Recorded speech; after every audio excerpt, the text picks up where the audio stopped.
Okay, I know there are some people who are still joining us, but I'm going to get us started in the interest of time. First of all, welcome to tonight's program, Commonalities of Hate, Facing Racism, Part 2.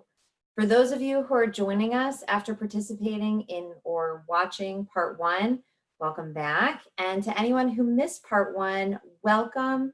Thank you for being here. And also don't worry, the program is now up on our YouTube channel should you wish to view it.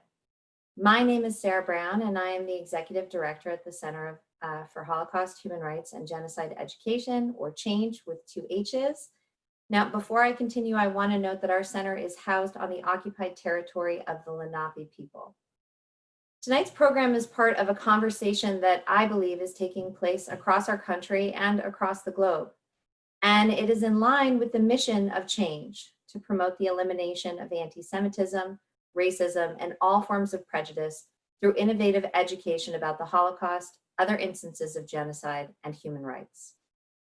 One thing I've learned since CHANGE went fully virtual in March is that our center, now in its 41st year, is more than the building in which it is housed. It is more than our exhibit about the Holocaust, the Armenian genocide, and the genocide against the Tutsi in Rwanda.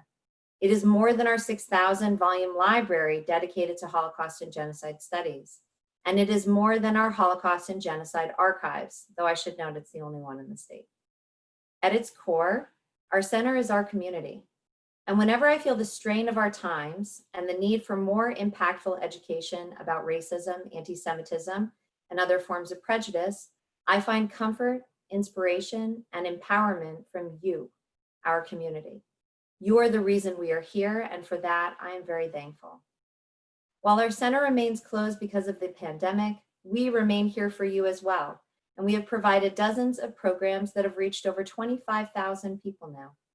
Please visit us at change.org, www.changewith2hs.org, to learn more about our virtual Lunch and Learn series, our virtual book club, and our available resources to support virtual learning and teaching, along with the rest of the programs that we have scheduled for this fall. And someday soon, when we're able, we are excited to welcome you back to our center. Tonight, we are again engaging in a difficult and timely topic of systemic racism and how we as a community can facilitate greater understanding and participate in difficult conversations with, ideally, positive outcomes. Very warm thank you. Thank you very much to Bob and Myrna Raskin, who sponsored tonight's program. Your generosity made both part 1 and part 2 of this program a reality.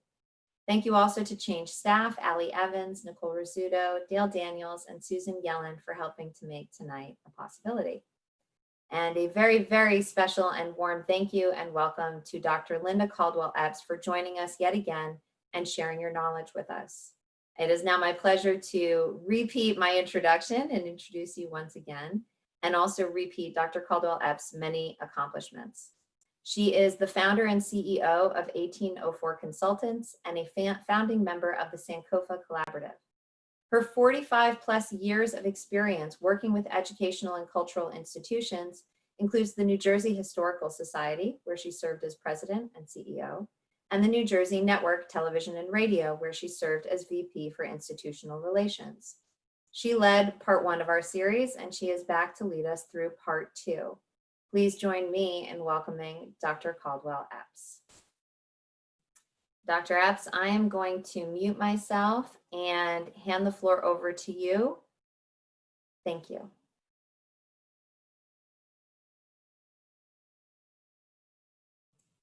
Okay, so I believe I'm unmuted. Hopefully you can hear me. So good evening, everyone, and welcome back to the second session.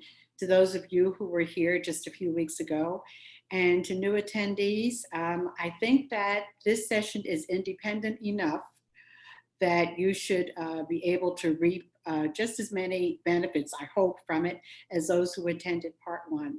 So nice to see everyone, and thank you for joining. And I'm going to stop with the introductory remarks because once again, I probably prepared more than we have time for. And I'm not going to race through it, but I'm going to try and move through it very quickly.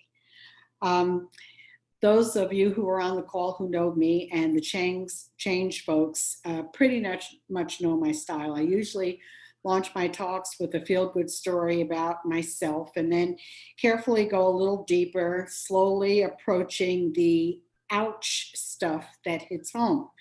I don't want to become too predictable, so tonight I'm going to go straight for the ouch stuff.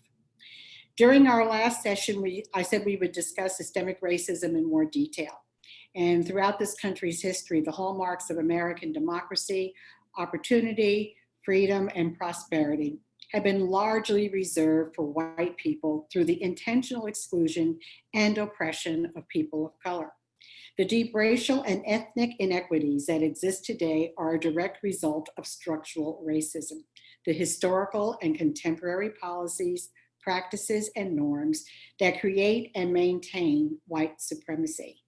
Systemic or structural racism continues to disproportionately segregate communities of color from access to opportunity and upward mobility by making it more difficult for them to secure quality education, jobs, housing, healthcare, and equal treatment in the criminal justice system. I am going to pretty much use systemic racism and structural racism interchangeably. There are fine differences that would take up my entire time trying to explain, so we are not going to get that technical this evening. So can I have the next slide, please? Okay, so once again, we are going to test your knowledge. And I want to remind you that your responses are confidential. We will not know who responded which way. So I'm going to read the question and then we'll give you a few seconds to answer. You'll be able to do that right on your screen. According to the Federal Reserve 2016 survey of consumer finances, today, the net worth of a typical white family is $171,000. How does that compare to a typical Black family's net worth? White family's net worth is, the Black family's net worth is about the same, 10 times greater than the Black family, 5 times greater, or 2 times greater than the Black family. So we'll just give you a minute or less to put your answer in.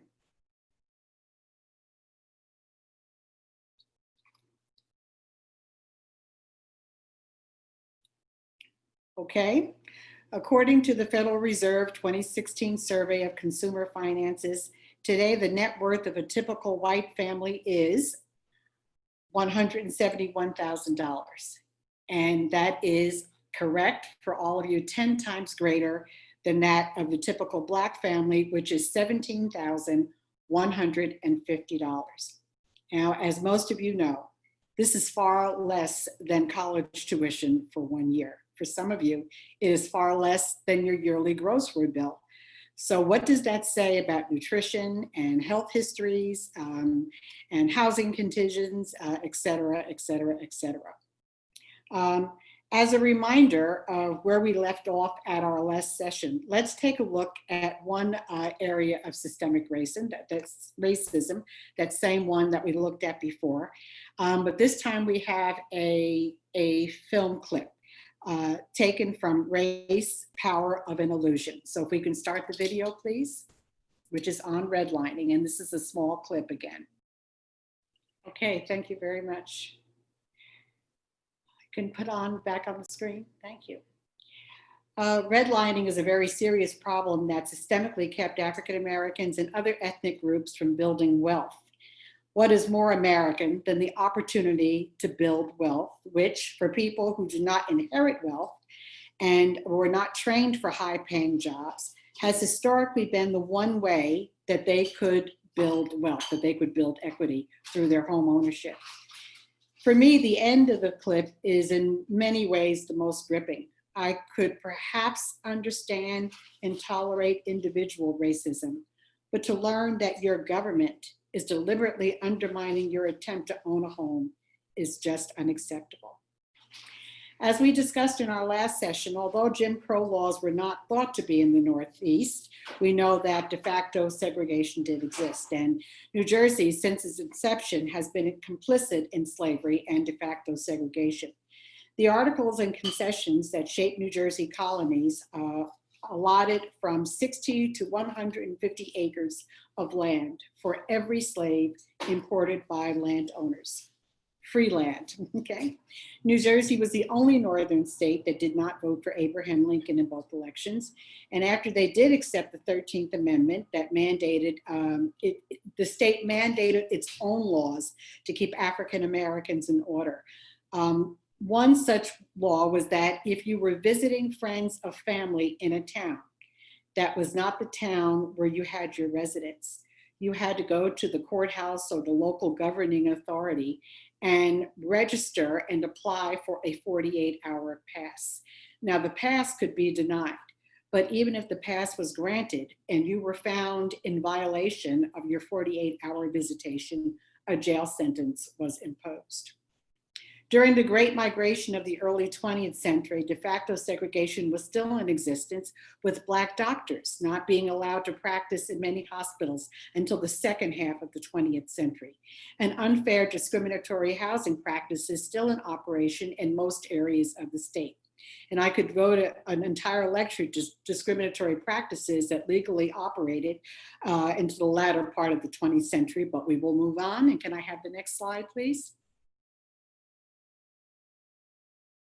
There is a story that crops up among members of my church every time the subject of redlining surfaces, and it's about a Black family, professional family that belonged to the church and purchased a home in the town of Glen Ridge.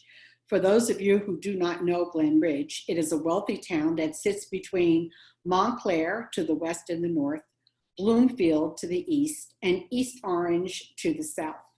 The family was somehow able to purchase a home in Glen Ridge in the 1960s. They were the first Black family to purchase property in the town. When the town discovered the sale, they negotiated annexing the block this family purchased a home on and gave, or at least arranged for annexing the block to the city of East Orange so that Glen Ridge could remain lily white. When on the internet trying to verify this story, I came across a chat that is current, 2020, actually just a month or so ago. And I'm going to read excerpts from that chat. From these slides, by the way, the top two slides are typical Glen Ridge homes. The bottom slide is the typical home that sits along that border of East Orange and Glen Ridge. So the original entry on the chat was, "Hi all. My partner and I are on the verge of bidding on a place in Glen Ridge. However, it is on the very edge of Glen Ridge and just about East Orange, which is starting to concern me.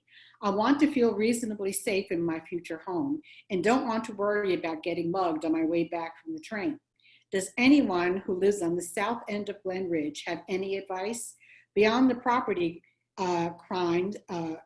crimes, is it a reasonably safe place to live? Thanks." And some of the responses. The first one, just as a point of reference, when you cross the border into East Orange, the houses suddenly don't turn into tenements. They are small, well-kept suburban homes with people that care about their property. For several blocks, it looks very much like Glen Ridge, minus the gas lamps, of course. All of Glen Ridge has gas lamps in it. Another comment, home break-ins, which is the only real danger anywhere in Glen Ridge, seem to happen more often in wealthier parts of town, believe it or not. If I were you, I would snatch up that property. Another comment, anywhere in Glen Ridge, north or south, I'd invest in an alarm system. Property crime in the area per capita is amongst the highest in the state, and that property crime is in the well-off areas of the city. The police are rock stars in town, but you can't be too safe considering that almost the entire town is bordered by less than ideal neighborhoods. So I would say stay away from the borders. And the last comment, if there's a bad section of Glen Ridge, we all need to pack it in and call it a day. According to the 2010 census report, Black Americans made up 13% of the population, but only had 2% of the country's wealth. That the median net worth for a white family was $134,000, but the median net worth for an Hispanic family, $14,000. and for a Black family, it was 11,000. That the median wealth for a single white woman has been measured at 41,000, while Hispanic women, it was $140. And for Black women, $120. These numbers represent the results of systemic racism. No matter what else is going on in America, year in and year out, for the last 60 years, Black unemployment is always about twice as high as white unemployment. And even if you just look at Black college graduates, they're still twice as likely to be unemployed as white college graduates. And if you just apply for a job with a white sounding name, you're 50% less times more likely to get an interview than with a name that sounds like it could be African American. Next slide, please. Structural racism prevents or makes it more challenging for people of color to participate in society and in the economy. Being told this is the land of the free and the home of the brave has always been a contradiction for people of color. Reaping the rewards of working hard has been a falsehood. To make real the dream that is American, African Americans through the decades have taken to the streets to draw attention to the facts of structured racism, following the examples of Crispus Attucks and the Boston Massacre. Just how many of those Black people work and Hispanic people work in low-end jobs has been very prevalent during this pandemic. If you look at the buses and the trains and who is on the road early in the morning and late at night, it's usually people of color. Between 1964 and 1968, over 300 urban areas in our country experienced rebellion.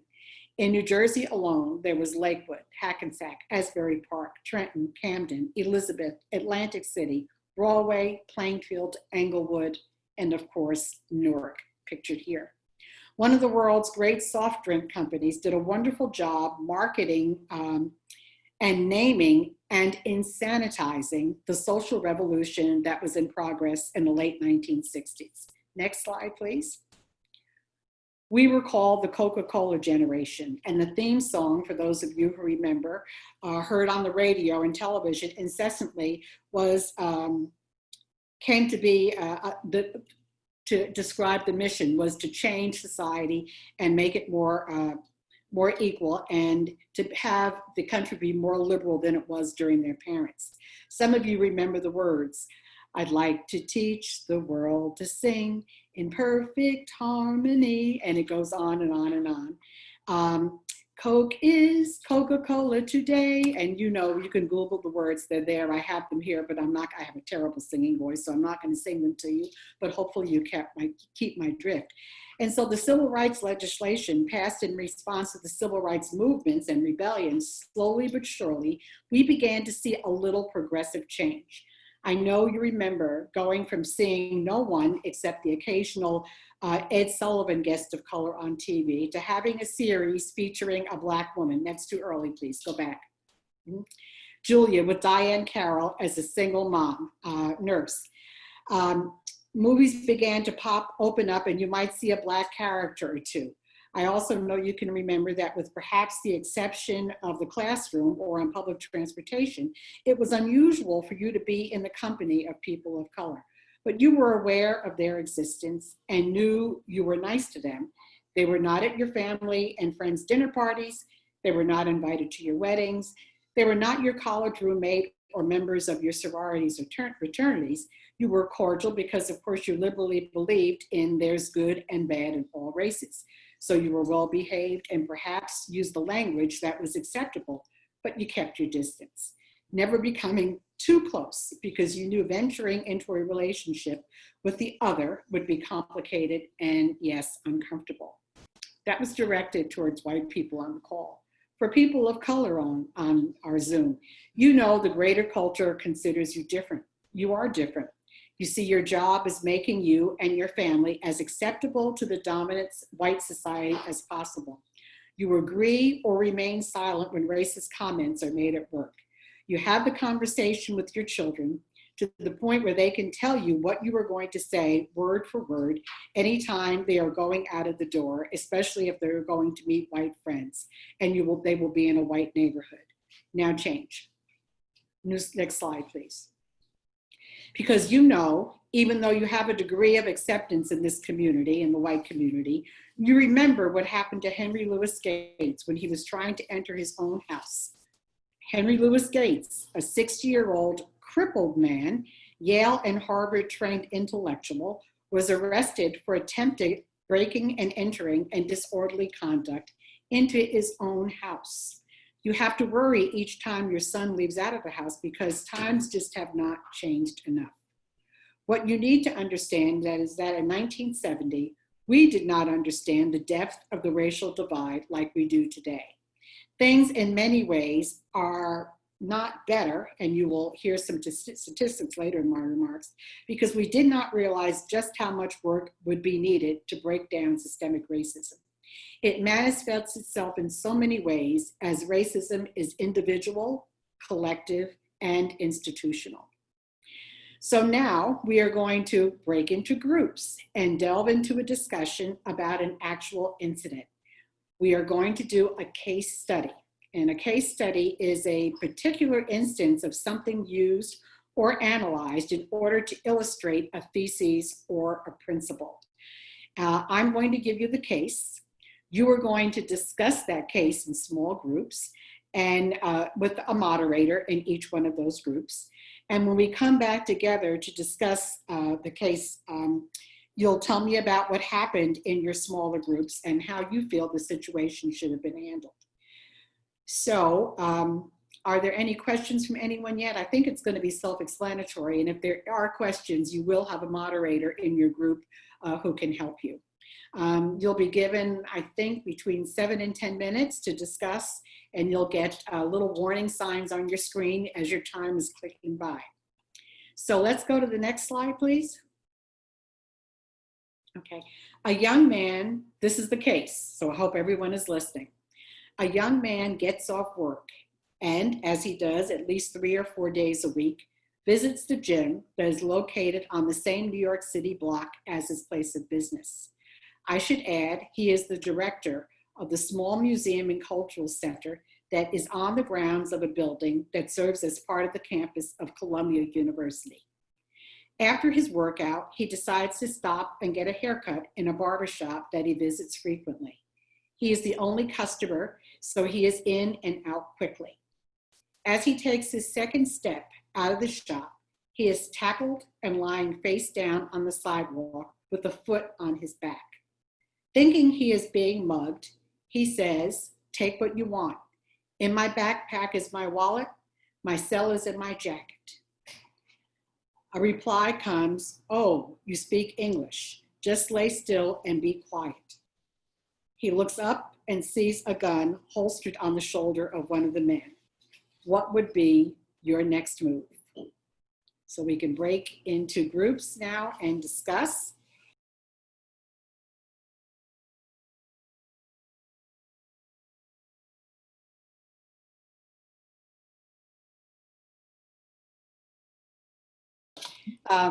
So we're back.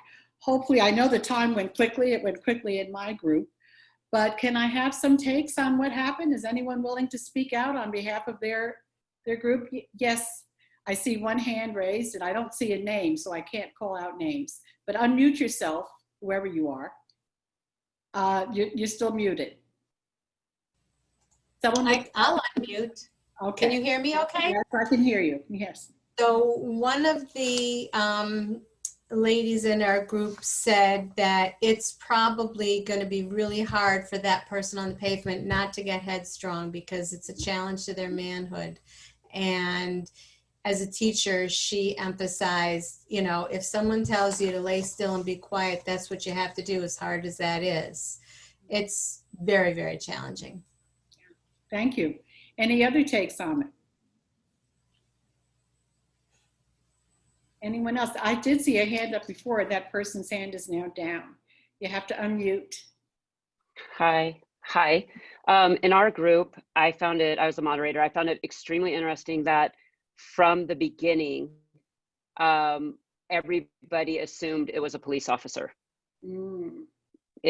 unlike everybody assumed it was a police officer. And we had Patricia in our group who is African American, and the rest of us were white. Mhm. And she made a really good point about how we're looking at it now from today through today's eyes, Mhm. whereas she and her children have always looked at it like that. And I found that very interesting, that it was a very good point that we now, because the spotlight is on what is happening with police officers and people of color, that even we as white people automatically assume it's a police officer, where that her entire life and the lives of her children, that has always been the assumption. That's And I right. found that extremely interesting and depressing and sad. That's right. Yeah, thank you very much for contributing. Someone else? Someone else? All of your groups were very quiet, huh? You raise your hand because you can't be. Okay, Hi. I finally was able to do it. Okay. Hi, my group, you know, The automatically. one comment I didn't make was that I do blame the police officers when they act that way, but what the real problem is the culture and the training, and punishing the police officers without changing the training is really a waste of time. Thank you very much. Francine, I know you've been trying to get in here. Yeah, sorry, I wasn't able to unmute. I apologize. Our group, you know, automatically assumed that it was a black man that was wrestled to the ground, and pretty much assumed that it was a police officer. That's right. Because of the holster of the gun. And when we discussed that most people just said they would just lay there and not make any comments. And I raised the question of, you know, would you want to try, since he was a man of the neighborhood, wouldn't he try to say, you know, my name is, or I am the director of the museum down the block, without moving, just being very polite, so that maybe there would be a connection and they might, you know, check his wallet or something before they went any further. But everybody just assumed it was a black man that was being wrestled down, and not anybody else, not a white man or anyone else. So Based on, I guess, that. my question is, thinking that it was a policeman, did that make you feel safer than thinking that it might have been a criminal? No, I think the group overall felt that we're all afraid of police right now. I mean, that was the initial reaction based on the discussion, that even those who were white were saying, you know, they're not as trustworthy of, you know, that's my word, of the police, which may not be the correct way to react for a few people who were really outside the box, but they really did feel that everyone's fearful of a police action right now. Something I brought up in the group is, because of where this happened, you can't assume that it's an African American that was brought to the ground. Because when the officer said, "Oh, you speak English," it could have been anybody, because the area around Columbia University is very culturally diverse. It could have been Hispanic. It could have been a person of Irish descent. It could have been anybody. So because the climate has us thinking right now, you know, in general, that it's a white cop, African American person, you're quick to assume that. But the way he said it, and knowing the area of Columbia University, if you take a step for a second, which you don't have when you're laying on the ground, you can look at it a different way. Okay, thank you. There was another hand up I saw, and I didn't get the name, so I couldn't see who the person was. But I am going to say that you are correct. The victim was an African American, and I believe 2 of the policemen were white, and 1 was something else, and I can't remember what else. There were just about everyone in my group also felt that they were policemen. However, I've done this exercise with another group, and they also felt that the person was being mugged. So you could have gone anywhere with it. I think you've had a little bit of training in this group. Can we go back to unless there's one last comment, can we go back to the slide presentation? Nicole? Okay, hi, this is Linda, and I just wanted to speak a little bit about my group where one of the individuals in the group as a young white man had been told by his father that if you are stopped by the police for any reason, do not resist. But the follow-up to that was if you haven't done anything wrong, everything will go all right. You know, which is very different from how people think things would happen now, most especially if you're a person of color. Although I think there was a sense that no matter what color you are, this is a very dangerous situation even to speak, since the policeman says, you know, don't say anything. And that even though there may have seemed to be some progress that we've made, maybe since the 60s, since the 90s, we're still, you know, very, very, very far from a person of color being able to feel comfortable in the presence of a police person. And especially in a neighborhood, someone brought up that it's a very diverse kind of neighborhood. That isn't necessarily a salvation in this kind of situation, because they are looking for possible interlopers, people who are not looking like university people who might be in this neighborhood. So you're never, you know, you're not really exactly safe having it as a university neighborhood either. Is there someone else? I saw Patricia's hand raised. Okay. Trying to, okay. One of the things I had said was perhaps when he said that, oh, you speak English? Mm-hmm. That I might have said, are you an ICE agent? Because I'm an American citizen. Mm. And see what that reaction would have been. Okay. Yeah. Good point. Anyone else? Okay, now we'll go to the next slide.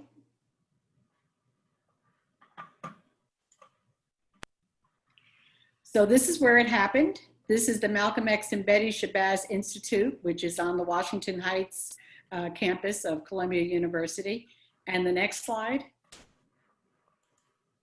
And this case study was actually based on something that happened to my son, who was right here, Brian Epps, and it happened 5 years ago near that building with the picture that I just showed you. So I wanted to, it was a true incident. The 5th year anniversary of it just passed a couple of weeks ago. And I thought I would use it as a case for tonight. So the next slide, please. Okay. White and Black people, Martin Luther King Jr. came, spoke language we liked and understood, but it did not call for us to change our lifestyle too much in any way. We attended annual Martin Luther King Day programs provided by civic groups in our communities. We rode along okay, knowing that there was discord, but knowing that individually we did not mistreat people and that we got along okay with our coworkers. And we even entertained an occasional Black or Asian friend that your children brought home from school. You even told your children that we are all created equal and we do not even see color, the color blindness thing. And so lest you think that you, even because you believed all these things and did all these things, it did not necessarily make a major change in the way that we live. So picture this, 3 young men around the age of 17 board a train, and the 3 of them are wearing yarmulkes. There's chatter amongst them. They're lighthearted. It's after school and they're having a good time. They're discussing something that just had happened at school, and they're laughing. And you're okay. You know, you feel fine and you sort of give a smile at the innocence of youth. Next stop on the train, 3 more young men board around the age of 17 again. They are talking about what LeBron James did in last night's game, but their pants sag, they are wearing hoodies, and they are Black. Women, does your arm squeeze around your purse a little tighter? Do you grab your child and pull her a little closer? Men, are you really still reading that newspaper, or is it just a means of hiding your eyes that are fixed on every movement of the Black males, lest one of them get out of control? I pose this question to all of us, including myself. Black parents, you integrated neighborhoods, adopted the mores of white people in your quest to achieve middle class or upper middle class status. You learned acceptable WASP ways of dressing and speaking and acting, skills necessary for all of us to achieve success. We all want to be part of Cliff's family. The next slide. We all wanted to be part of Cliff's family, AKA Bill Cosby, until he was imprisoned. We are now striving to be part of the Blackish clan, acknowledging who we are, confronting it in a confused and comedic way, the white people of the world, while trying to maintain a comedic way to the white people of the world, while trying to maintain our Black identity. These days, we are finding that not so easy. What happened to the Central Park bird watcher hit us right in the gut. What are white people really thinking about us? I remember a Jewish coworker and a good friend years ago sharing a story about a culture clash he experienced early in his teaching career at a large Midwestern university. He and his wife were hosting a wedding for a young couple. The groom was Jewish, the bride was white Anglo-Saxon Protestant. The maid of honor and her husband were Black. Again, the hosts were Jewish. The host prepared a feast, and upon looking at it just before the guests were to arrive, came to the conclusion that they did not have enough food and were trying to decide what they could add to the planned meal at the last minute. The doorbell rings, and the first to arrive are the parents of the bride, the WASP parents of the bride. They look at the amount of food and come to the conclusion that obviously more people have been invited than they were told. When confirming the number, they remarked, "You have prepared way too much food." Okay, the host felt, we're okay. We have enough food. The next to arrive were the parents of the groom, Jewish parents of the groom. They looked at the buffet and confirmed how many guests are anticipated. They question the host and say, "Is there a deli around so we can order more food? We don't think you have enough." The conversation was ongoing, and the African-American best friends of the couple arrived. They are asked their opinion and say, well, you're going to add hot food to this buffet, aren't you?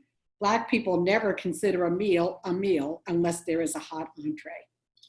Next slide.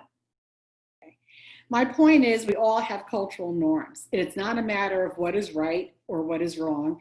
It is a matter of accepting different ethnic groups and races for what and who they are. It is accepting and learning to coexist. No, it's more than that. It's appreciating and learning to love and respect. It's about learning how to love and respect, learning and acknowledging and thinking of the world as we, so that our interactions become fluid. You become friends with some white people and convinced yourselves that change was indeed in the air, and we were truly working for that day when we were not judged by the color of our skin, but the content of our character. Even Crayola realized the world is not strictly black and white. They came out with multicultural crayons. And it reminds me of a story my older son told to a college recruiter. He applied to a college I thought, as an educator myself, was beyond his ability to be accepted. His interview was in New York, and he came out smiling, and the interviewer was smiling even broader.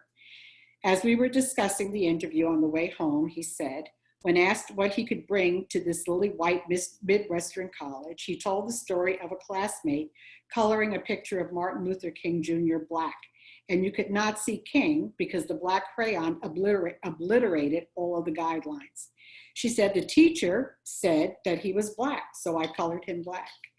Mark had to explain to her that King was really brown, but Black was used to describe brown people. It was a concept poor Jennifer in second grade could not understand. So I am glad Crayola came around to help her out. So he felt on that campus, which was less than 2% African American, he thought he could bring a multicultural perspective, and it worked because he attended and was there for 4 very happy years. Next slide. A young, handsome man by the name of Barack Obama appeared on our television screens in 2004 at the Democratic National Convention and again in 2008 with his election to the presidency. Liberals and even some liberal conservatives were convinced we were finally there. We achieved the ultimate of a colorblind society. Yep. We were all created equal, and in America, anything is possible, and we have arrived. Truth is, the election of Barack Obama to the presidency, we began to slowly see, was the beginning of the disintegration of the belief that we were very far from a colorblind society. His election brought out the very worst in us, the absolute truth about us. The Civil War kept the Union intact at the cost of keeping people of color in an enslaved status, only loosened up a bit with the mid-20th century disruption on our nation's college campuses and burning of our cities to give a few concessions to put things back so the country would continue to operate under a false narrative. The election of Barack Obama, instead of proving that we had become a colorblind society, made perfectly clear the systemic racism that began in 1619 was even more systemic than we realized, and that we have indeed a good deal of work to do. I have heard from well-meaning liberals that they are colorblind, that they do not see race. Let me explain why being colorblind about race, not seeing or judging people by their color, that is not a good thing. Colorblindness comes at a cost. By claiming that you do not see race, it can also mean one can avert their eyes away from the ways in which people of color are disadvantaged. Next slide. Now, I do not want to sound like gloom and doom because that is really not my nature. I'm pretty optimistic about all this. But look at this chart of significant benchmarks in the lives of people of African descent in this country. Symbolic dates of Africans arriving in Virginia in 1619 and being enslaved, with laws and construction of a society that embraces enslavement and so defines the status of African people in the Western Hemisphere that is in effect until 1865 and the passage of the 13th Amendment. Now, 1619 is really a symbolic date. We have information that says people of color were brought to this Western Hemisphere before that date and were enslaved. But what is important about 1619 is that we have records of what happened to those 20 or so Africans who were brought. And we know that their treatment during the next 30 to 50 years basically codified the institution of slavery in what would become the United States of America. We know where some of their ancestors are today. As a matter of fact, one is not too far away from us in Bucks County, Virginia. After the 13th Amendment, we enter into the age of Jim Crow or segregation, which is the law of the land until 1954, with a Supreme Court decision that symbolically ended the farce of separate but equal. We are in our 66th year of the end of Jim Crow, but let me go back to Jim Crow and say that those of us from Change who went to visit the Smithsonian African American Museum of History and Culture found and saw a display, and those of you who go the next time look for it, were Hitler's laws that he enforced upon the Jews in Germany and Poland and Eastern Europe were really based upon the Jim Crow laws of the South. He actually sent a team over to study that legislation to see how to handle things in Germany. So I'm going to, we are in our 66th year at the end of Jim Crow and have hopefully entered into another period of advancement. So I'm going to say that we are at the point, because of some of the progress that we have made through our children, that we might just be ready to develop and internalize the tools that will make for the dismantling of racism, making it mandatory for us to build a society that will be one where we are all judged by the content of our character. Next slide. Our children are intermarrying. They are producing grandchildren that are multiracial. We love our grandchildren. We want them to be happy, but let's go even a step further. We like our son-in-laws or our daughter-in-laws, and we like their families. We have become fond of the soul food your daughter-in-law adds to the dinner table on holidays. Your son-in-law has become fond of borscht and pasta fazool if you're Italian. Next slide. What will help us is our willingness to, as podcaster Michael Bivens says, move from just learning about systemic racism, which is the first step, to becoming fluid in our interactions with people who are physically and culturally different. Knowing about racism and accepting it and acquiring a level of understanding is good. Living and internalizing its existence, that is fluid. And where we need to be if the movements of today are going to advance us to the next level of understanding and experience is fluid. Knowing is acquiring knowledge and developing a degree of understanding of why we have, as a nation, constructed racism and how we have systemized it to ensure its success. That is not easy. It takes time and a willingness to study, to do the reading and the listening, to become well educated on the subject. But as hard as the knowing is, the fluidity is much harder. To become fluid means to internalize to the extent that being a non-racist becomes natural. It's not a thought, but becomes a fluid reaction. Example, when you truly love someone, you begin to know them almost better than themselves. It's not hard figuring out what gifts to buy that will make the object of your affection happy. You know that person. You know what makes them tick. You know how they will view and react. You know what hurts and what makes them feel better. You treat them the way you would want to be treated. And when you err, you know how to fix that error. You know just what to say in apologizing, and you really mean the apology. The opposite is true as well. You know how to accept criticism, you know sincerity, and you know fakery. Let me give an example. Being fluid is all hard work, but for many of us, it may take years to truly become fluid. But we are humans, and for humans, learning is a lifelong process. Can I have the next slide, please? I was watching a Netflix documentary on that New Jersey icon, Frank Sinatra, last week. Even if you are not a fan of Old Blue Eyes, it is worth seeing. Frank talks in part 1 about his growing up in Hoboken. He said the town was divided into 4 distinct sections: the Germans, the Irish, and the Italians, who kept to themselves, but there was interaction among those groups. The 4th group were the African Americans, who Frank says were, and I quote, thanks to closed captioning, quote, the blacks, of course, were kept in one part of town. They were such a small matter that we never knew they were there at all. They kept to themselves. I don't remember too many, if any, black children in my classes, end of quote. It is not too difficult to figure out why, but Frank knew they were there, was curious about African American culture, and later on, when he had the opportunity, he did what he could do to make black artists more visible. One of his first moves, when he was in a position to do so, was to hire entertainers like Sammy Davis Jr. and Ella Fitzgerald to appear on stage with him. He was wise enough to know the genre, which he became a master, jazz, blues, modern music in general, was created by African Americans. Frank goes on to say in the film, again, thanks to closed captioning, fate has now put me in a position to do something about unfairness. He stood up and he was end of quote. He stood up and he was counted among the friends of African Americans long before it became fashionable. His relationship with them became fluid. He put his convictions on the line.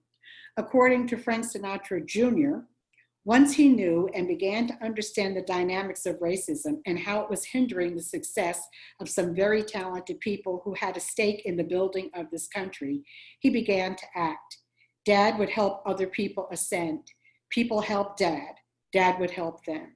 It was most difficult for Sammy Davis Jr. in particular to ascend that ladder.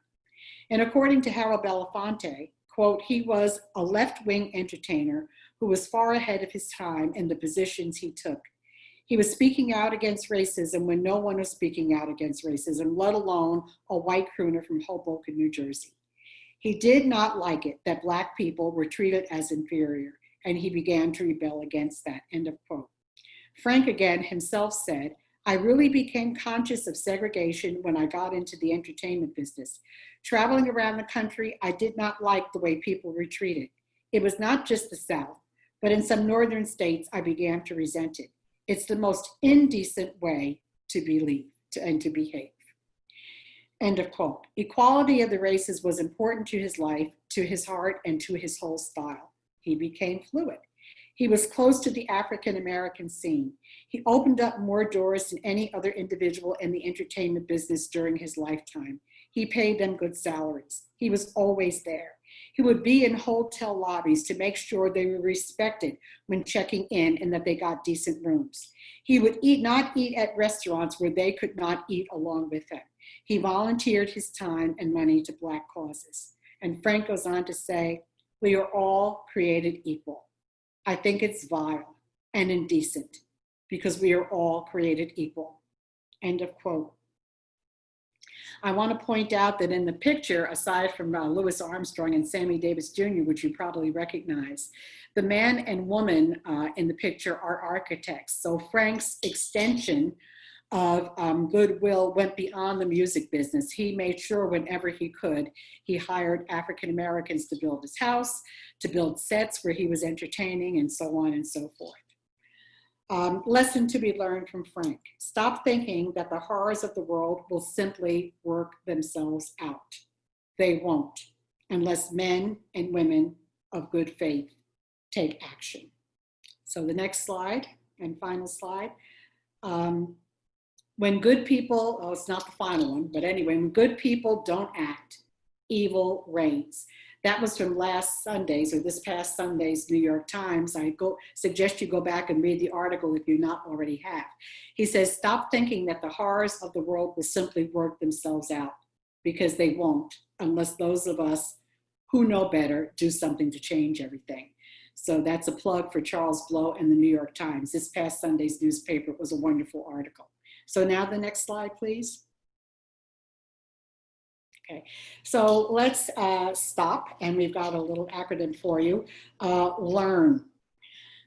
Number one, learn. Our understanding of racism today is very different than racism of the past. Learn the new language, dig deeper into the problem.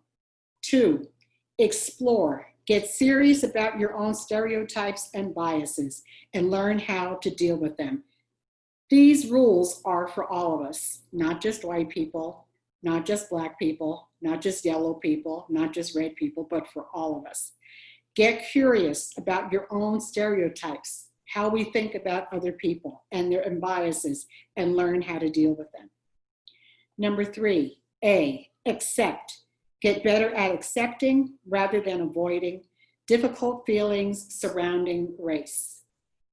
It's not going anywhere if you avoid it. It's always still there going to crop up. Number four, R, recommit. Get active and be part of the solution. Do not continue to be part of the problem. And five, for N, now. Now is the time to connect. Take risks to forge real relationships with others who are different from you. And remember, knowing is rigid, understanding is fluid. Learn.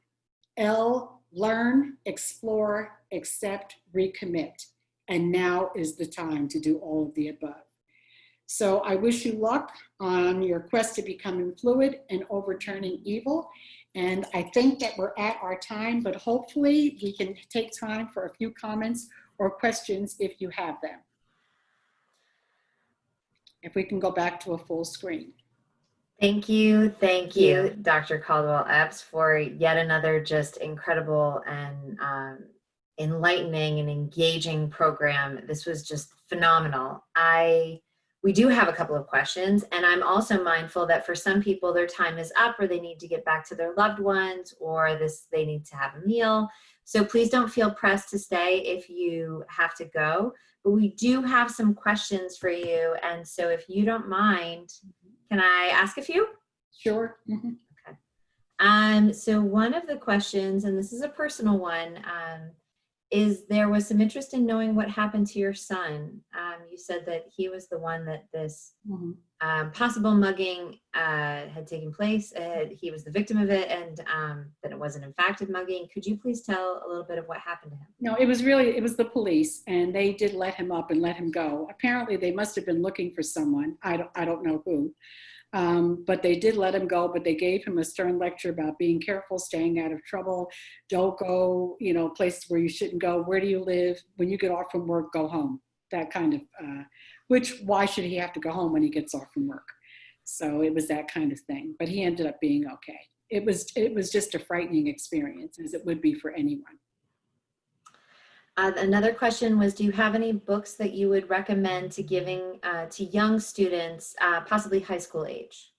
So I'm a member of a group called the Sankofa Collaborative. And if you go to that website, sankofacollaborative.net, there's a wealth of resources on the website for young children, for teenagers, for adults, in various areas. If you do not see or find anything on that website, you can contact me via that website and we can talk one-on-one. Wonderful, thank you for that. Another question that came up is, there have been some questions about who should be teaching, educating, and et cetera about race and racism. Some people believe that only Black, Indigenous, or people of color should be the ones that teach, lead workshops, run book groups, do diversity training, et cetera. What do you think? I think it's something for all of us to do. I worry somewhat because, African American studies is a major on our colleges and universities, and people get doctorates in them. For those of you who watch MSNBC, Eddie Glaude is chair of the African American Studies Department at Princeton. I don't think it does any group to have conversations only amongst themselves. We need multiple perspectives if we're ever going to resolve this issue. So I don't think that it should be relegated to, when I was teaching years ago at Rutgers, I was teaching one of those freshman year English courses that everyone has to take. And the curriculum was a standard curriculum. We all 10 of us or whatever that taught this freshman year required English course were forced to use the same curriculum. So one of the books that we were reading was Shakespeare's Hamlet. And I was questioned by a white student who said, "How can you teach Hamlet? That's Shakespeare. You're a Black woman. How can you teach Hamlet?" And I've heard African American students say to white teachers, "How can you teach James Baldwin? You have to be Black in order to teach James Baldwin." I don't think that's true. I think we need a multiplicity of points of view in order to overcome this racial bias that we have in the country. So I don't agree with it. And I thought of another example while I was talking and I've lost it. Okay.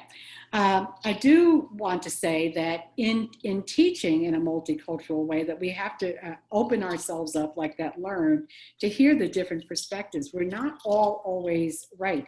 There are some things about a culture that a Black person might know about African culture, African American culture, that a white person might not.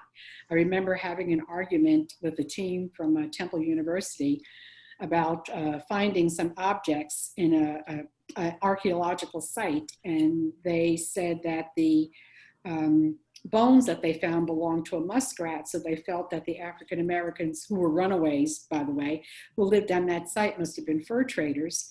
And I said, I beg to differ with you. I'm sure that they were eating muskrat for protein. These were runaways living in the forest. Why would they be hiding out and trading furs at the same time? So there are perspectives that we need each group to give the other, but I don't think that it has to be strictly African American people have to teach African American subjects. Thank you. I want to, at this point, I think we've gone well over everyone's time and our time frame. I thank you again for another incredible program, Dr. Caldwell Epps. Thank you for having me. It's just such a pleasure when we have you, and it's always so engaging, and I learn new things, and it challenges me. And the one big thing that I'm taking away that I keep thinking about is this idea of knowledge being rigid and understanding being fluid, and that we should be seeking to understand and seek that fluidity in our lives as something to emulate. So thank you for that and for everything else in this program. I do want to note for our community that we do have some additional programs that are coming up that will continue to foster, hopefully, constructive conversations around the topics of racism and race relations in the United States. Monday evening, we're going to be screening True Justice, and that will feature a talk back with Dr. Walter Greason, who, by the way, Dr. Caldwell Epps sends his best. Okay. And then we will also, yes, it is, of course, great minds all are moving in the same circles. And then also I want to flag that for the educators in the room, but also for community members who are interested, we are going to be hosting a lengthy workshop, an educator workshop on how to teach Black experiences in New Jersey using public history in the classroom. And that will include members of the Sankofa Collaborative, including Dr. Caldwell Epps. And so we hope to see you at these programs and future programs. Thank you so, so much, everyone, for being here, for taking part in this conversation, for seeking to be a part of the solution that we know it's available and it's in all of us. I hope you all have a wonderful evening, and thank you again.